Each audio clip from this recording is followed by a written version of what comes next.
De quoi ai-je l'air? Je ne suis pas belle? Vous ne pouvez pas le nier. Des mères, des filles, des sœurs, bannies.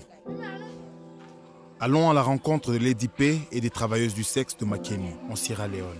Certaines parmi elles sont mes sœurs, d'autres mes collègues et d'autres encore mes... Venez voir. Mais ce n'est pas un monde plein d'amusement et de rire. Ne pas être payé après le sexe, être battu et violé, voilà ce que c'est qu'être une travailleuse du sexe. C'est un travail qui peut leur coûter la vie. Les travailleuses du sexe étaient autrefois des enfants. Elles ont 2 parents. Quoi qu'elles aient fait, elles ne méritaient pas de mourir. Certaines subiront une mort terrible. Ils lui ont coupé les pieds et d'autres parties du corps. Celles qui vivent verront leur vie changer à jamais. Qu'est-ce qui se passe? Je vous en supplie, combattez pour moi. Je vous supplie de m'aider. Et certaines en sortiront avec de nouveaux espoirs. Regardez ma mère. Elle est en train de rire. C'est l'histoire d'un groupe de femmes qui veulent la justice et une vie meilleure. J'ai vécu tant de souffrances dans la rue. Je veux que ma fille devienne avocate, qu'elle se batte pour moi et pour les autres qui sont exploités.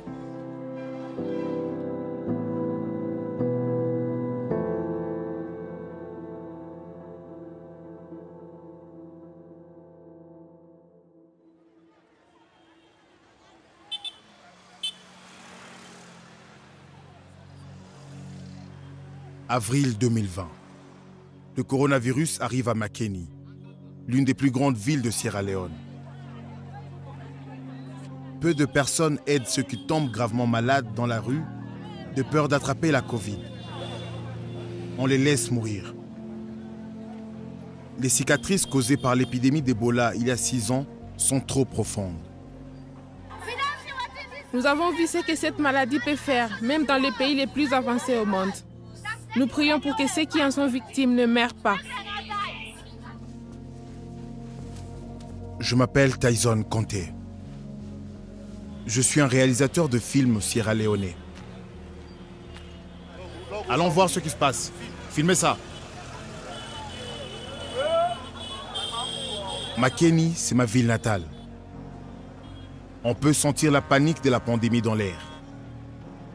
Nous l'appelons Wahala, un mot local qui signifie peur, crise, chaos. Alors que le virus se propage et qu'un couvre-feu est instauré par le gouvernement, le chaos règne autour de moi. Nous entrons dans la file et vous nous poussez ensuite à l'arrière de la file. Vous nous mettez trop de pression.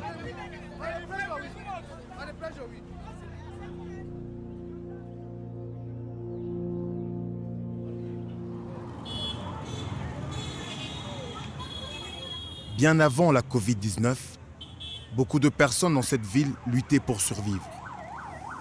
Le coronavirus rend cette lutte plus difficile et les travailleuses du sexe de Makeni le savent mieux que la plupart. Aujourd'hui, chaque client compte encore plus que d'habitude. J'ai envie de toi. Vous avez envie de moi? Ouais. Je vous attendrai là-bas.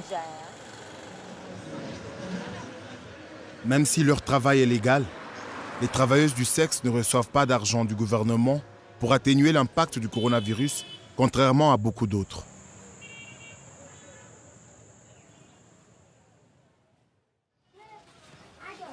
Ces couleurs, j'en ai besoin. De nombreux Sierra-Léoniens pensent qu'il vaut mieux éviter les travailleuses du sexe, considérées comme des personnes immorales, bannies, vivant dans un monde souterrain miteux. De quoi ai-je l'air? Je ne suis pas belle? Vous ne pouvez pas le nier. J'avoue que je pensais la même chose. Mais quand j'ai appris que ces femmes mendiaient de la nourriture, j'ai ressenti de la sympathie pour elles. Surtout quand tant d'autres reçoivent des aides du gouvernement. Bienvenue dans le monde de Lady P. Voici ma résidence. Toutes sont mes locataires, certaines mes sœurs. Certaines d'entre elles sont mes collègues et certaines sont mes... Venez voir. La princesse Koroma, également connue sous le nom de Lady P, a été choisie par les travailleuses du sexe pour être leur maman, leur matriarche. Elle est une force de la nature. C'est ma fille. Elle traverse des moments difficiles. Ce n'est pas facile pour elle. Elle traverse des moments difficiles. Elle n'a pas d'argent. Avant, nous sortions les soirs pour gagner de l'argent. Mais maintenant, il n'y a plus d'argent. À la fin de la journée, nous souffrons. Il parle de la distanciation sociale. Mais comment peut-on tenir des hommes comme ça? Si on a un homme, on mange, sinon on a faim. Mais les hommes nous fuient, alors nous ne gagnons pas d'argent.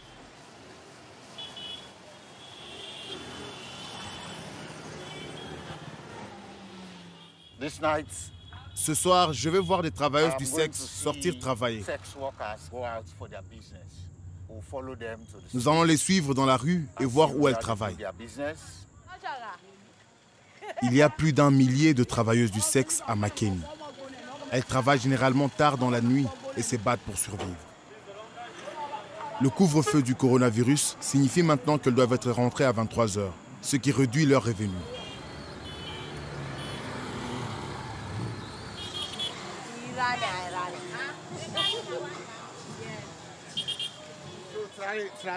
Combien auriez-vous obtenu auparavant? Avant Corona, nous avions entre 70 000 et 150 000, soit 7 à 15 $. Mais depuis que cette maladie est arrivée, c'est à peine que nous pouvons atteindre 30 000, soit 3 $. Puis, un rappel choquant des risques que les travailleuses du sexe doivent prendre pour se nourrir et nourrir leur famille.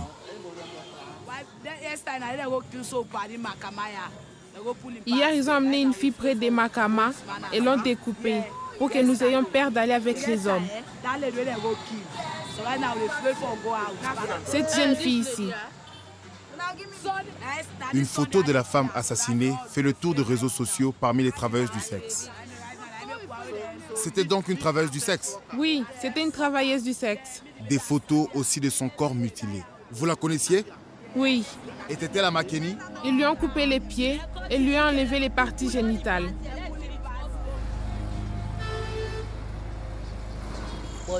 Nous avons peur de cela, de nous faire tuer et de nous faire découper en morceaux.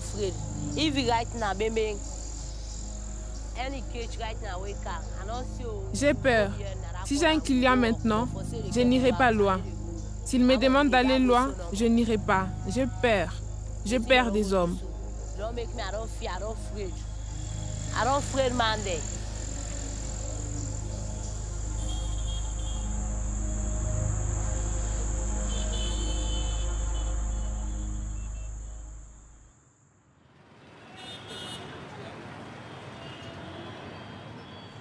Plus l'argent manque, plus le risque augmente. La plupart ne voient pas d'autre choix que de continuer. Beaucoup ont des enfants à charge et aucun homme pour les aider. Isata, regarde ça. Isata est une mère célibataire de 21 ans qui s'est tournée vers le travail du sexe à l'âge de 14 ans. À 16 ans, elle est tombée enceinte de sa fille Ramatou. Son petit ami est parti avant la naissance de Ramatou. Pour l'instant, je n'ai aucun espoir de voir mon enfant aller à l'école si ce n'est aller travailler la nuit. Mais tout ce sacrifice, je le fais pour ma fille. J'ai vécu tant de souffrances dans les rues. Je veux que ma fille devienne avocate pour se battre pour moi et pour les autres qui sont exploités. Pourquoi tant de femmes sierra-léoniennes comme Isata sont-elles obligées de risquer leur vie pour vendre du sexe? Pour moi, ce problème, comme tant d'autres dans mon pays, trouve ses racines dans notre guerre civile de 11 ans, dans les années 90 et 2000. Il jette une ombre terrible sur de nombreuses vies ici, les façonnant encore. Pour connaître l'histoire de ces travailleuses du sexe sierra-léonaises, il suffit de penser à Lady P et au jour où les rebelles sont entrés dans sa vie à l'âge de 10 ans.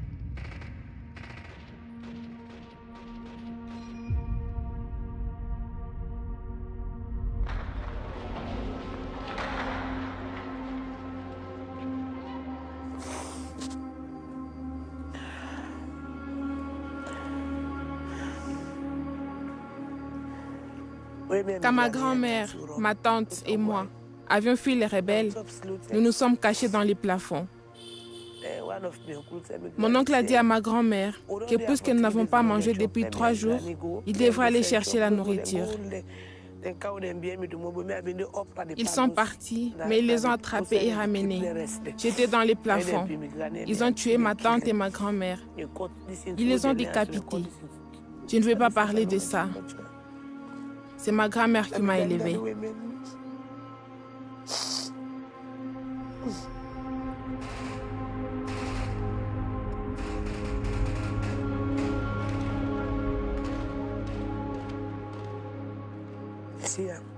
Vous voyez ceci.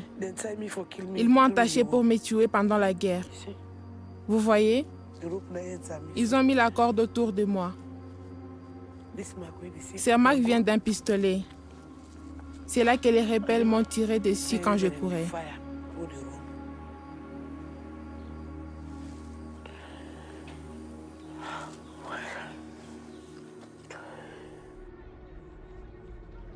Ils m'ont capturé et m'ont amené au Libéria. Lorsque les rebelles vous ont capturé, qu'est-ce qu'ils vous ont fait? Je ne veux pas parler de ça, chef. Pas du tout.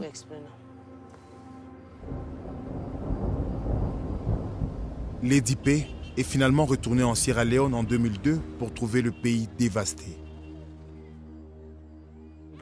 Mon père est mort et notre situation a changé. J'ai décidé de me lancer dans la prostitution. J'avais 14 ans.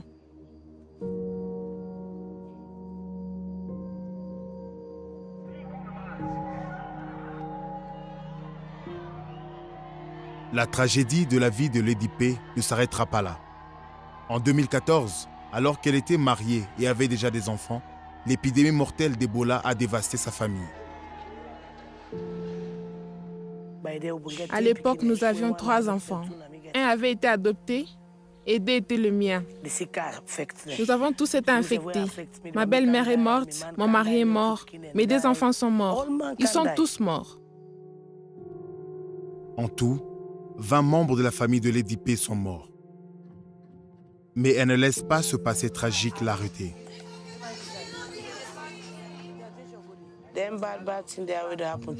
En raison des mauvaises choses que j'ai vécues, de mes expériences de vie, je ne veux pas que ceci arrive aux autres.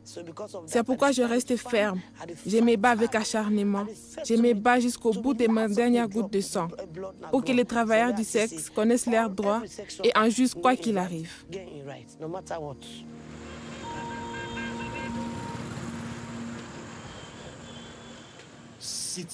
Assis là, à regarder Lady P et à l'écouter,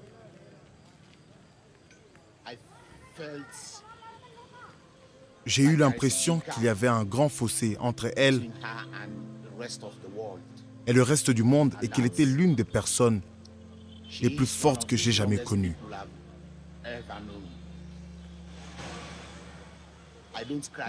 Je ne pleure pas facilement, mais écouter Lady P me fait pleurer.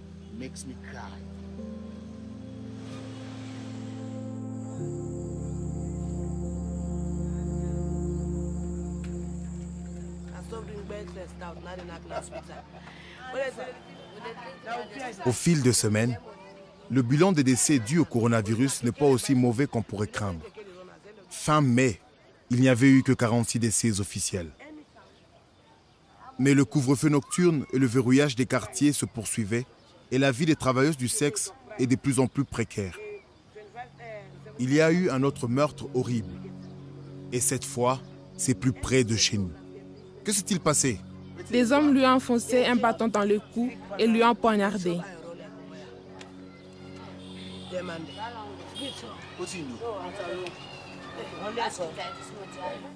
Cela crée-t-il de la peur?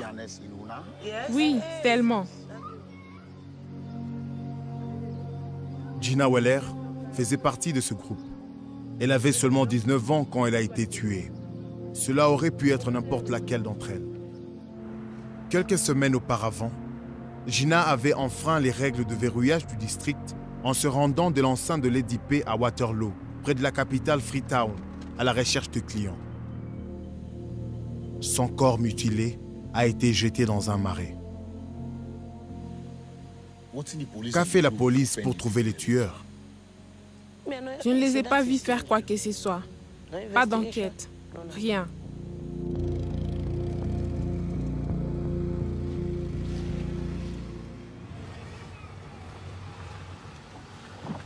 Je recherche la mère de Gina pour voir si elle sait quelque chose sur l'enquête de police concernant le meurtre de sa fille. Pour autant que nous sachions, la police ou le gouvernement n'ont rien fait pour lui rendre justice. Nous voulons demander à la mère ce qu'elle a ressenti lorsqu'elle a perdu sa fille.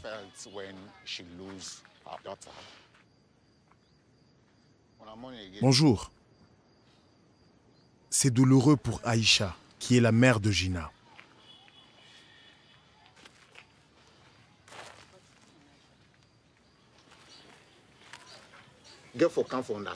Nous avons compris que rien n'a été fait depuis que votre fille a été tuée. Nous voulons donc enquêter, savoir ce qui s'est passé, qui est responsable et voir comment la loi aidera votre fille à obtenir justice. Obtenons justice. Quelqu'un a tué mon enfant. Que Dieu me révèle qui c'était. Que Dieu me montre la vérité. Aïcha vit entourée de sa famille. Certains de ses 17 petits-enfants, dont la fille de 6 ans de Gina, Rugiatou, courent autour de sa maison. Gina était la plus jeune des 5 enfants d'Aïcha. Son père, un soldat, a été tué pendant la guerre.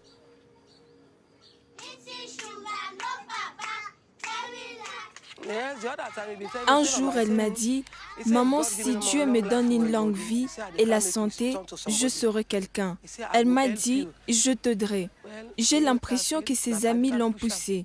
Ils lui ont montré les boîtes de nuit et ont poussé mon enfant dans cette vie. J'étais inquiète pour elle parce qu'elle était ma plus jeune enfant. Aïcha doit maintenant s'occuper de Rugiatou. Ma mère et mon père sont morts maintenant. Il ne me reste que ma grand-mère. Si ma grand-mère meurt, tout ce que je peux faire, c'est aller mendier dans la rue.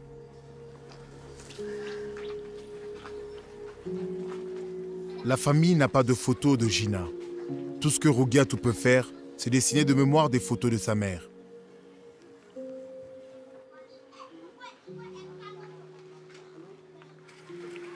Jouiez-vous ensemble?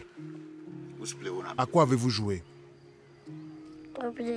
Nous nous asseyons ensemble et nous sourions et rions. J'aimais ma maman parce qu'elle m'aimait.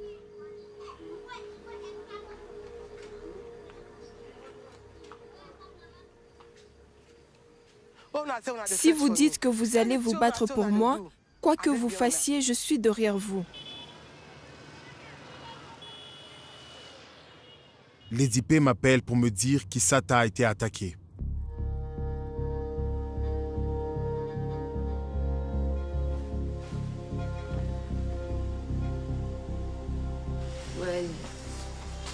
J'ai rencontré un homme dans la boîte de nuit. Il a déchiré mes vêtements.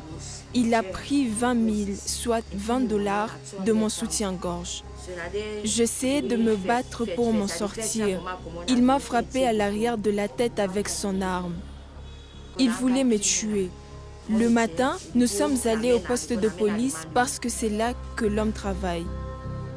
Non seulement Issata dit que son agresseur était un officier de police, mais ce n'est pas la première fois qu'il l'aurait battu et volé.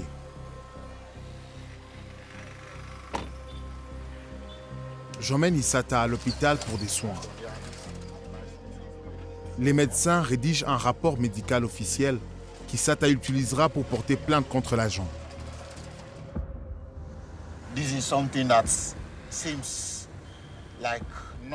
C'est quelque chose qui semble normal dans leur vie, où les hommes vont simplement profiter d'elle, avoir des relations sexuelles avec elle, refuser de payer et finir par les battre. Vous savez, en les maltraitant physiquement.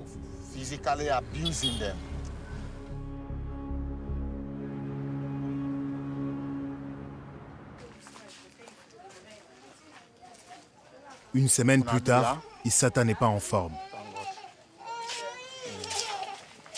Issata est là? Oui, elle est ici.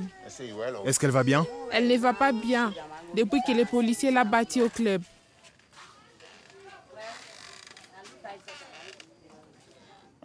Issata, avez-vous un instant à me consacrer?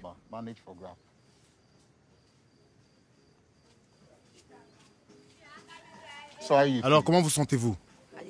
Je sens de la douleur dans mon corps. Ça fait mal. Mon œil aussi. Elle ne va plus en boîte de nuit. Depuis qu'il l'a battue, elle reste ici.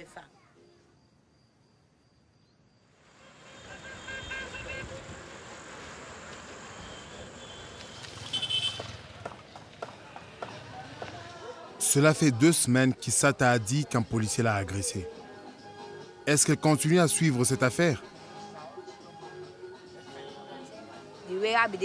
Je me sens bien maintenant. Alors donnez-moi des nouvelles de ce qui s'est passé avec l'affaire impliquant un policier.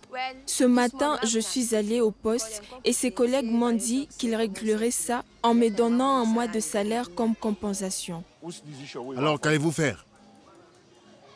Les coups sont du passé, Dieu merci, je veux bien maintenant. Ils disent que si je le traîne en justice, il va perdre son emploi. C'est ce que disent beaucoup de policiers. Alors maintenant, vous avez pitié de lui? Oui, parce que j'ai de la peine pour lui. Je suis humaine et il est humain. Je sais qu'il a des enfants et une famille. S'ils prennent son uniforme, qui s'occupera de ses enfants?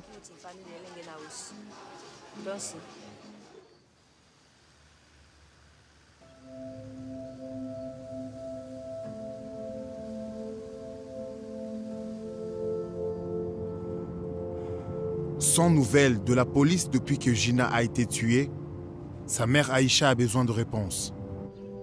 Elle veut voir l'endroit où le corps de sa fille a été découvert à Waterloo.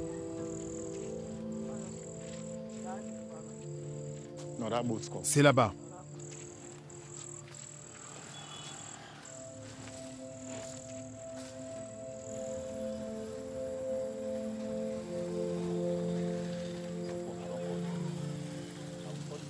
Je me sens mal en ce moment. Un être humain a pris une corde et l'a attachée autour de son cou, juste ici. Les travailleurs du sexe étaient autrefois des enfants. Elles ont des parents. Quoi qu'elle ait fait, elle ne méritait pas de mourir.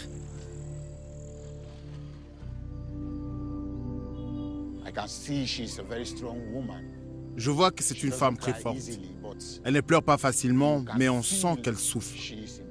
En considérant ce qu'elle veut faire, si le système judiciaire la laisse tomber, elle veut par tous les moyens obtenir justice.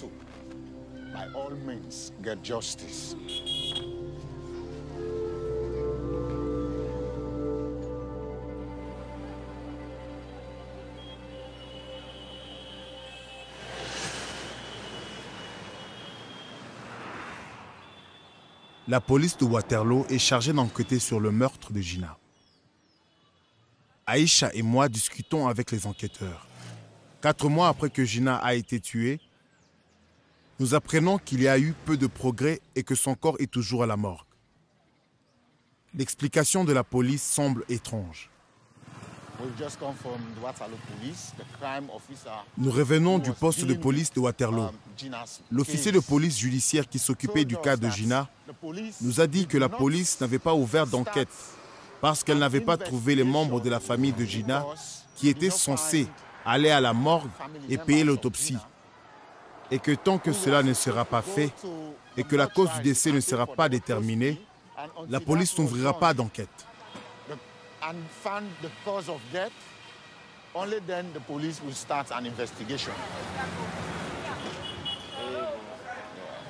Vous semblez confuse. Je suis confuse. Qu'attendiez-vous de la police? Je pensais qu'ils auraient trouvé un suspect et l'auraient mis en prison, mais ils ne l'ont pas fait.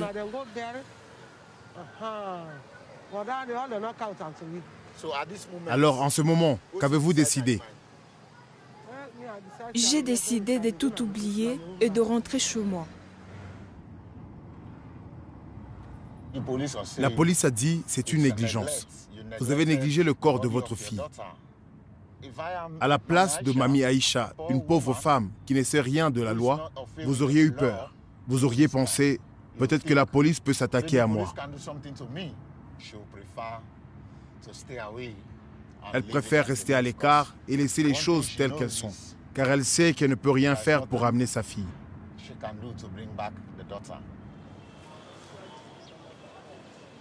Plus tard, j'ai l'occasion d'interroger un officier de police supérieur devant la caméra.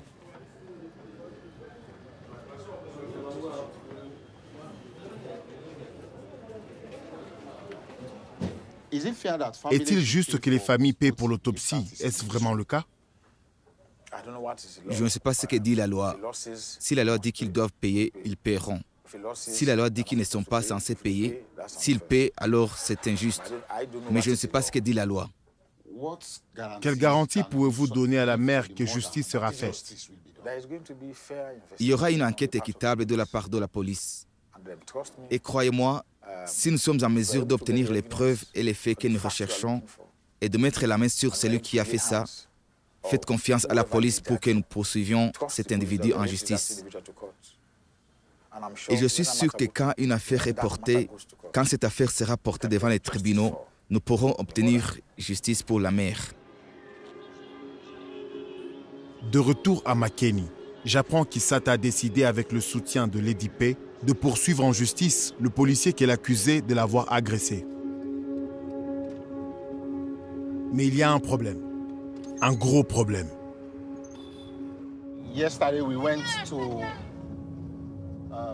Hier, nous sommes allés suivre Lady P et Issata, avec comme programme d'aller voir la police pour savoir quand cette affaire sera confiée au tribunal.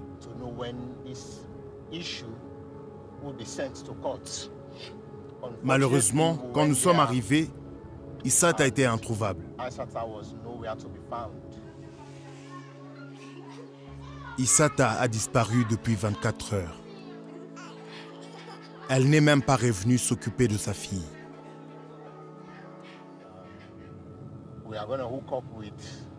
Nous allons rejoindre Lady P pour essayer de voir comment continuer à chercher Issata.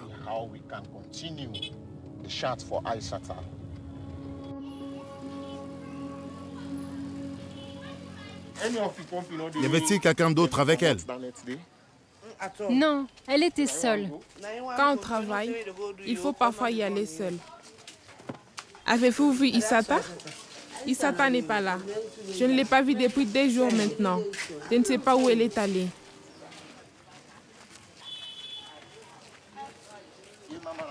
Mais nous rencontrons une femme qui était avec Issata la nuit où elle avait disparu. Issata était en boîte de nuit avant-hier. Une voiture est venue de Freetown. Les occupants sont entrés et les ont fait entrer dans la voiture. Je ne sais pas si Issata est à Makeni. Je ne l'ai pas revue. Elle ne vous a pas dit où elle allait? Non.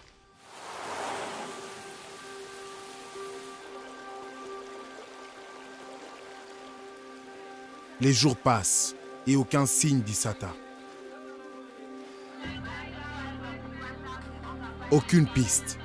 Lady P et moi avons décidé d'aller à Freetown pour voir si nous pouvons la trouver. Le fils de Lady P, Prince, nous accompagne. Nous nous séparons et nous parcourons les rues à la recherche d'informations sur elle. Pendant 2 jours et 2 nuits, nous avons cherché. Nous savons qu'elle est à Freetown.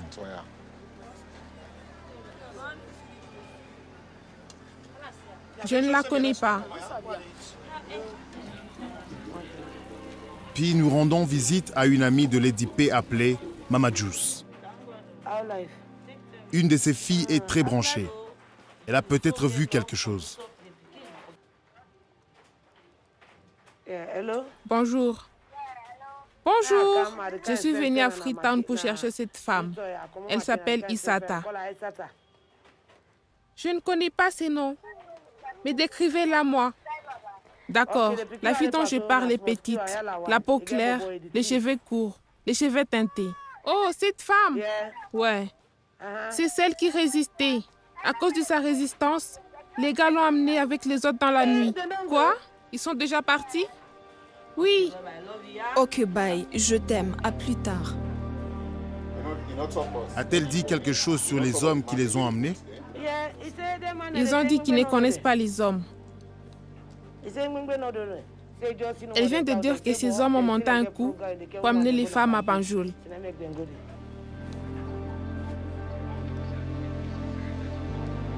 Il semble qu'Issata a fait l'objet d'un trafic de plus de 1000 km vers la capitale de la Gambie, Banjul. Connu pour être un haut lieu du tourisme sexuel, un endroit où des étrangers payent beaucoup d'argent pour coucher avec des femmes. Lady P prend mal la nouvelle. Ils l'ont forcé. Ils l'ont forcé. Maintenant partons.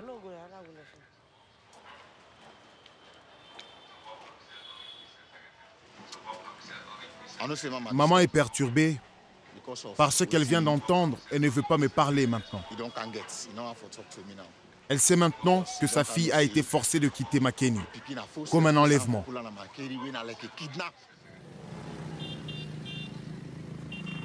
Plus tard, après qu'elle s'est calmée, je découvre pourquoi Lady P est si inquiète. Quand elle était plus jeune, elle avait été emmenée en Gambie. Pas par la force comme Issata. Lady P y est allée de son plein gré. Mais ce qu'elle a trouvé en arrivant là-bas, c'était un monde loin de ce qu'on lui avait promis. Quand vous allez en Gambie, on vous dit que vous allez travailler pour vous-même. Mais en réalité, vous êtes en esclavage. À cause des choses que j'ai vues arriver aux femmes là-bas, je ne veux jamais qu'une de mes filles y aille.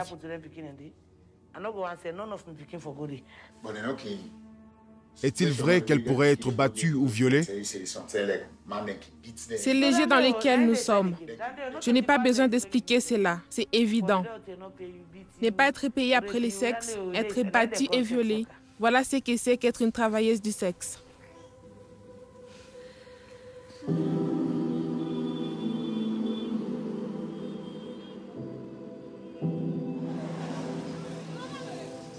Deux mois s'écoulent sans aucune nouvelle d'Issata. Je commence sérieusement à craindre le pire.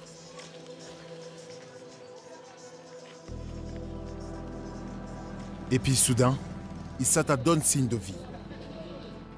Des appels désespérés et des messages vocaux arrivent. Issata appelle depuis un numéro malien. Je souffre beaucoup, directeur. Directeur, je vous en supplie de vous battre pour moi. J'essaie de rappeler Issata plusieurs fois, mais son téléphone fonctionne rarement. Ah, maintenant ça sonne. Quand j'arrive à la joindre, mon soulagement est par moments immense. Allô? Bonjour. Oui? Issata. Oui? Dieu merci, je suis en contact avec vous aujourd'hui. Enfin, après plusieurs appels, je reconstitue ce qui est arrivé à Issata et à l'autre travailleuse du sexe de Makeni kidnappée. Des hommes nous ont rencontrés en boîte de nuit. Ils ont dit qu'ils avaient besoin de sexe. Ils ont dit de partir avec eux à Freetown. Ils ont attrapé ma sœur et l'ont violée. Ils m'ont bâillonné et m'ont violée jusqu'à ce que nous arrivions dans un village en Gambie. Puis, nous sommes restés dans le village gambien pendant un mois. Issata me dit que le gang les a vendus à une Nigériane. Cette dernière les a ensuite obligés à se prostituer pour la payer. Elle nous a demandé de la suivre. Elle nous a emmenés au Sénégal. Nous avons dû nous prostituer au Sénégal pour la payer. Une nuit, elle nous a emmenés au Mali.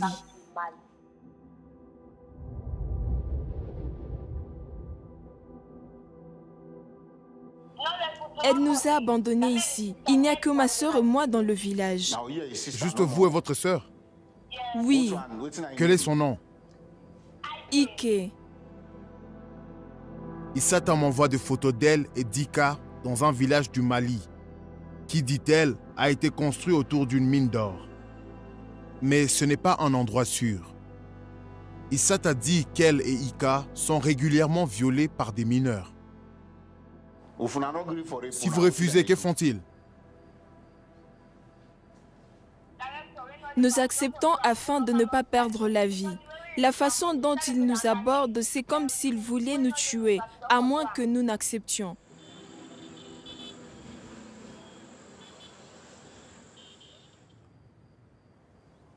Les femmes ne savent pas exactement où se trouve le village minier malien. J'essaie de le découvrir, mais je n'arrive pas à les localiser. Toutefois, il y a une lueur d'espoir. Ika et Issata se sont liés d'amitié avec un mineur du nom d'Abou, qui les laisse utiliser son téléphone pour me contacter. Abou pourrait-il être la clé de la porte qui les ramènera chez elle? Je pense qu'il y a un espoir de retrouver Issata saine et sauve. Mais j'ai peur que s'il y a un retard, un nouveau retard dans la tentative de la retrouver, elle sera encore plus en danger.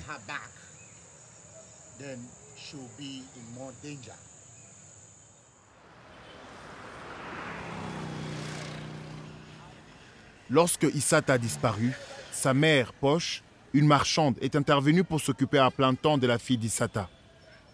J'ai hâte de la rencontrer pour lui parler du trafic d'Issata vers le Mali, mais ça ne se passe pas comme je l'avais prévu.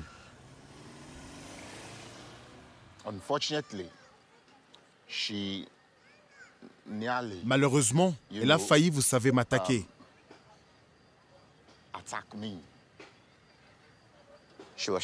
Elle me criait dessus.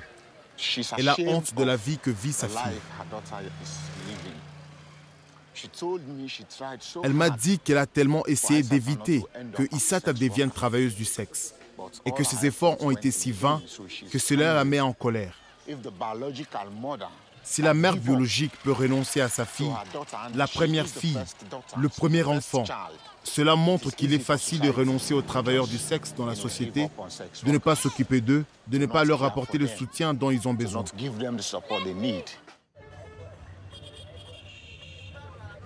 Je me demande si la mère de Ika, Kadiatou, ressent la même chose. J'espère que non. Je me rends à ce que je pense être la bonne adresse. Bonjour. Bonjour.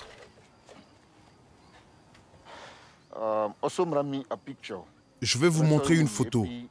Pouvez-vous me dire si c'est votre fille?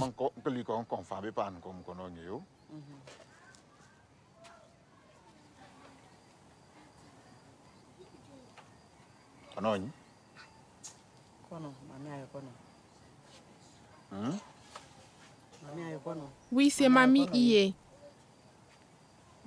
C'est elle? C'est Mamie Iye. C'est la première fois que Kadiatou entend parler de l'endroit où se trouve sa fille depuis des mois. Lorsque Ika a disparu plus longtemps que d'habitude, Kadiatou est devenue anxieuse. Les soirs venus, elle sort généralement. Elle peut être partie 2 ou 3 jours. Mais cette fois, elle a disparu. Elle est partie et m'a rien dit. J'ai tellement pleuré. J'étais inquiète et j'ai même perdu du poids. Est-ce votre seule fille? C'est la seule fille que j'ai. J'ai aussi un fils.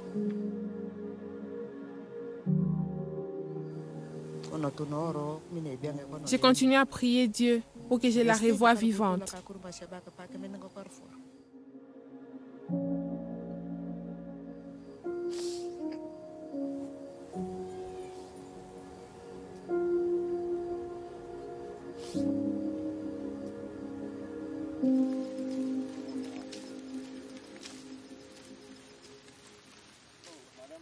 L'histoire de Lady P est à bien des égards l'histoire de la Sierra Leone au cours des 30 dernières années.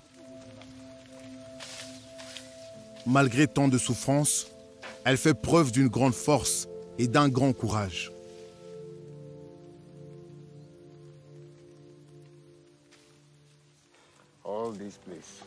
Tout cet endroit est un lieu de sépulture, un lieu plein de tombes. Peut-être que près de 1000 personnes ont été enterrées dans cet endroit en l'espace d'un an.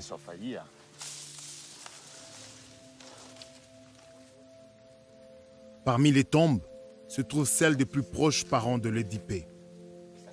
Mais cela fait de nombreuses années qu'elle n'est pas venue ici. Et maintenant, le site est envahi par la végétation. Ma famille est quelque part là-dedans. Mon mari est quelque part là-dedans. Mes enfants aussi.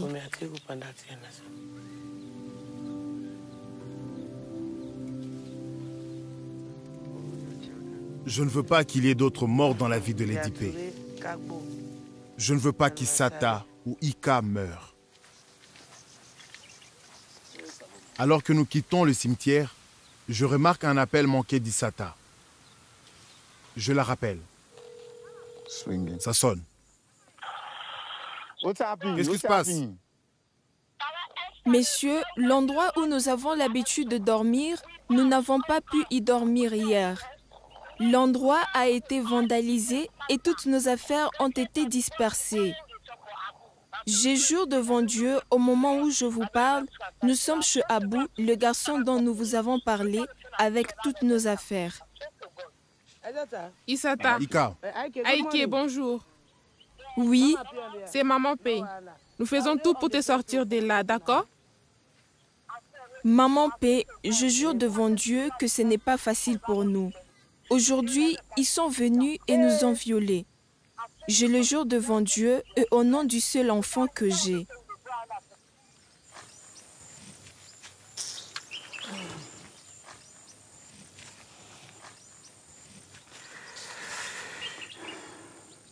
Allons les chercher. Ce sont de jeunes filles. Les hommes les utilisent et ne paieront pas. Nous devons les récupérer. Elles vont mourir là-bas. Il faut agir. Nous n'avons pas d'autre choix que de voir si Abou, le mineur chez qui Issata et Ika séjournent, peut nous aider. Avez-vous confiance en lui?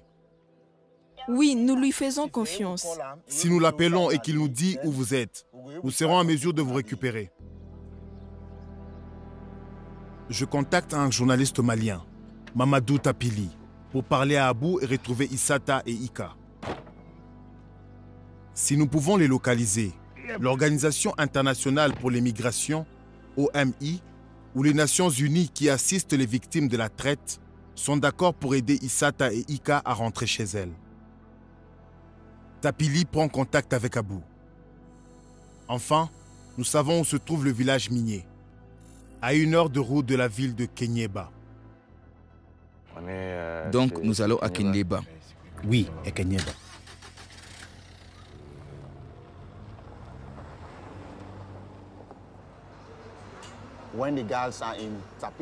Quand les filles seront entre les mains de Tapili, nous serons tous sûrs qu'elles sont en sécurité. Il les conduira, les amènera à Bamako. Le voilà qui appelle maintenant. Bonjour. Bonjour, M. Tyson. Salut Tapili, comment allez-vous? Je vais bien, merci. Nous sommes toujours en route. D'accord? Il reste environ 250 km à parcourir pour y arriver, mais nous continuons à avancer. Oh mon Dieu, vous êtes en train de faire un si long voyage. Ouais, donc d'ici demain, j'espère que nous serons avec les dames. Très bien Tapili, merci beaucoup mon frère.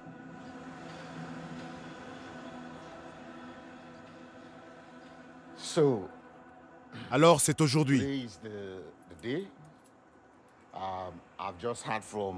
Je viens d'apprendre de Tapili qu'il a quitté Kenyeba et qu'il se dirige vers le village, à environ 40 km.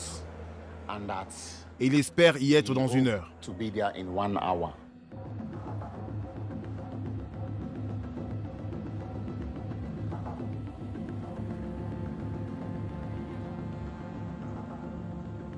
J'attends nerveusement avec Kadiatou, la mère d'Ika, que Tapili arrive enfin à l'endroit convenu pour rencontrer Abou.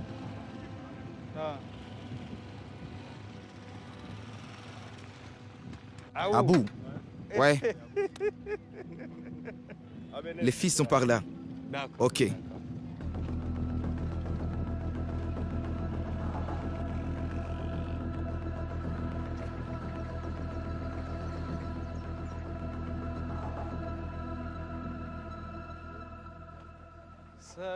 Bonjour. Comment allez-vous? Ika semble anxieuse. Isata Oui, et Ike. Ike. Merci beaucoup. C'est un bordel. Et certaines personnes deviennent nerveuses à cause de la caméra. Il y a plusieurs filles ici et elles ne se sentent pas vraiment en sécurité. Il est temps de partir.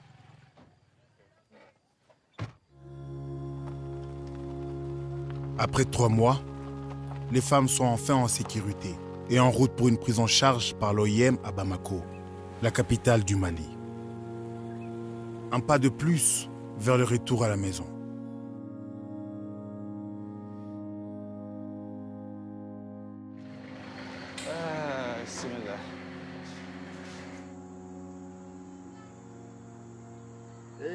Salut Isata. Ok. Regardez la caméra ici. C'est ma mère. Elle est en train de rigoler. Regarde, c'est ma mère. Nous sommes sur le chemin du retour. Nous prions Dieu pour que vous reveniez sains et saufs. Vous allez changer maintenant. Oui, je changerai.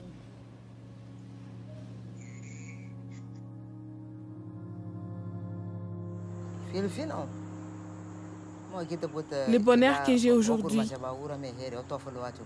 c'est comme le jour où je lui ai donné naissance.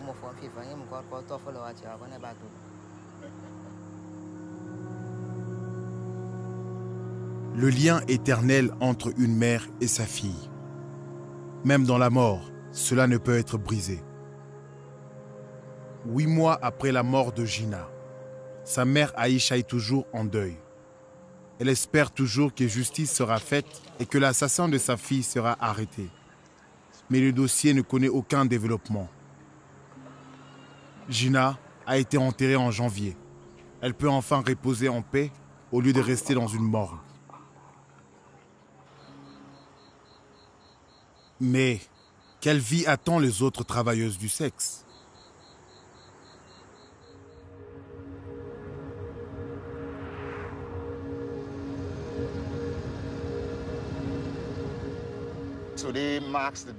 C'est aujourd'hui que nous allons accueillir Isata et Ika. Elles rentrent chez elles après plus de 6 mois.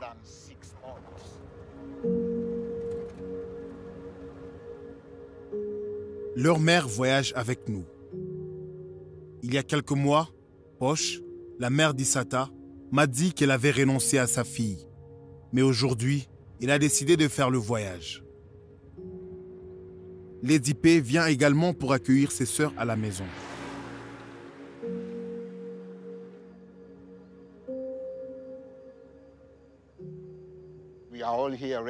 Nous sommes tous ici prêts. Les parents sont dehors et attendent leur fille. Elles sont impatientes. C'est une joie. Vous savez, c'est une célébration pour moi dans mon esprit, dans mon cœur, parce que je ne pensais pas que ça allait se passer comme ça. Nous sommes heureux que ces filles reviennent enfin.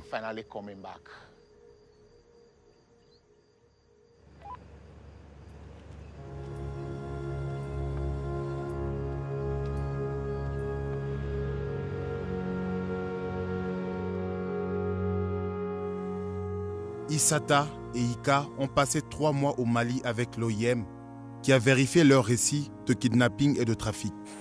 Elles doivent remercier les Nations Unies de les avoir ramenées chez elles. Vous voici donc. Le moment est enfin venu de rencontrer leur mère et bien sûr, Lady P.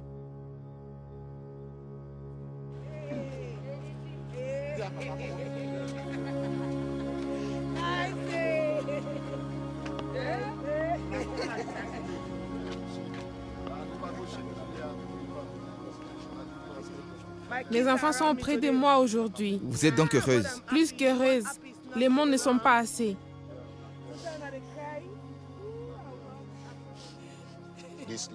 Ces vies qui ont failli être perdues, on les a retrouvées. Elles reviennent en famille. Aujourd'hui, les mères ont leurs filles et les filles ont retrouvé leur mère. J'ai vu la mère d'Issata pleurer. Au fond de son cœur, elle a encore de l'amour pour sa fille.